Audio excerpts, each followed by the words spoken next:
आप सभी को प्यार भरा नमस्कार। मैं विश्वजीत कुमार और आप देख रहे हैं खबरों के खिलाड़ी।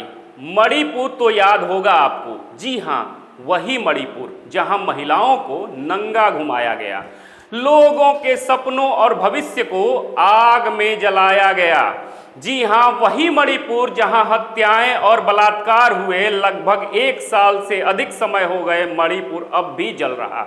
मणिपुर में उपद्रवियों के हौसले इसलिए भी बढ़े क्योंकि शांति बहाली में सरकारी तंत्र इच्छा शक्ति की कमी शांति की राह में बनी सबसे बड़ी चुनौती। बड़ी देर कर दी भागवत जी आपने आने में, काश पहले आए होते और अपने गुस्से का गुब्बारा पहले फोड़ दिए होते। याद दिला दें कि मणिपुर में कुकी और मैतेई समुदाय के बीच संघर्ष एक भ्रमपूर्ण बयान की वजह से भड़क उठा था। हालांकि अब वहां की अदालत खुद इस संभावना को खारिज कर चुकी है कि मैतेई समुदाय के लोगों को जनजातीय समुदाय का दर्जा दिया जाना चाहिए। तो आरएसएस प्रमुख मोहन भागवत जी के बयान ने फिर से घाव कुरेद कर ताजा कर दिया। 1 वर्ष से अधिक समय बीत गया मगर अभी तक मणिपुर में खूनी संघर्ष समाप्त नहीं हो पाया है।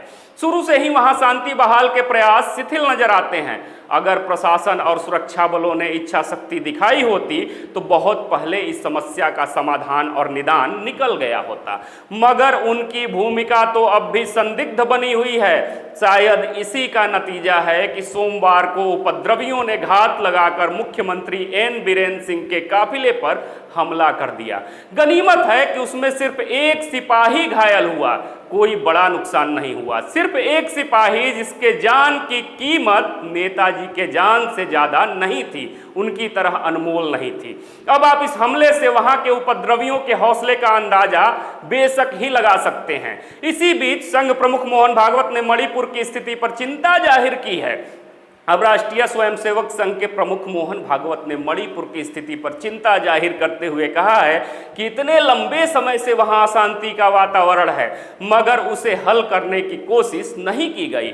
इसे प्राथमिकता में रखते हुए शांति बहाली का प्रयास किया जाना चाहिए क्योंकि पिछले 10 वर्षों से वहां शांति का वातावरण था। लेकिन अब कौन भागवत जी को समझाने जाए कि यहाँ तो देश मजबूत हो रहा है, मणिपुर से क्या मतलब, सरकार किसकी है। हालांकि मोहन भागवत ने भी इस मामले में बयान देने में काफी वक्त लगा दिया।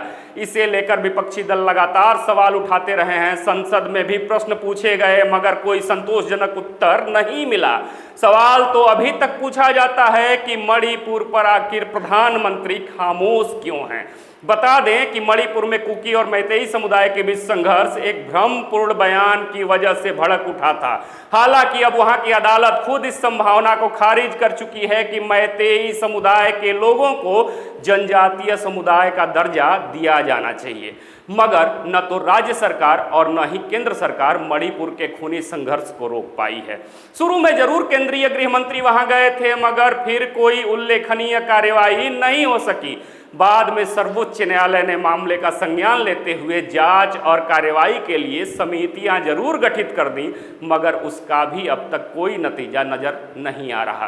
पिछले वर्ष मई 2023 में शुरू हुए इस संघर्ष में अब तक 225 से अधिक लोगों के मारे जाने, 400 से अधिक लोगों के घायल होने, हजारों घरों को जलाए जाने और 60,000 से अधिक लोगों के विस्थापित होकर राहत शिविरों में शरण लेने के तथ्य जो हैं उजागर हुए हैं।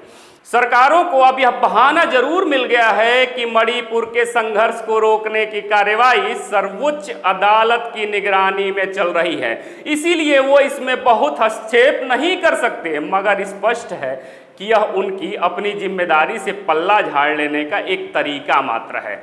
यह भी समझना मुश्किल है कि कैसे कोई भी कल्याणकारी सरकार अपने नागरिकों को इस तरह मार काट करते देखती रह सकती है और आग में झोंक सकती है।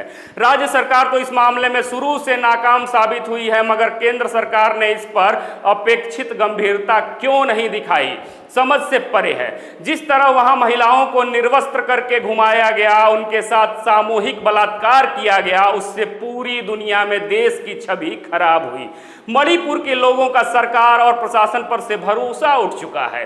गांव वाले खुद सुरक्षा दल बनाकर पहरेदारी करते और उपद्रवियों से बचने की कोशिश करते हुए नजर आते हैं।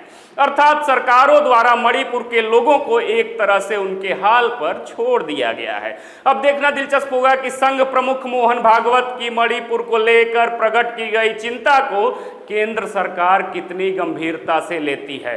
भविष्य में देखने की बात है कि मणिपुर हिंसा को लेकर आप सभी सम्मानित दर्शकों के क्या विचार होते हैं, कमेंट बॉक्स में जवाब जरूर दीजिएगा।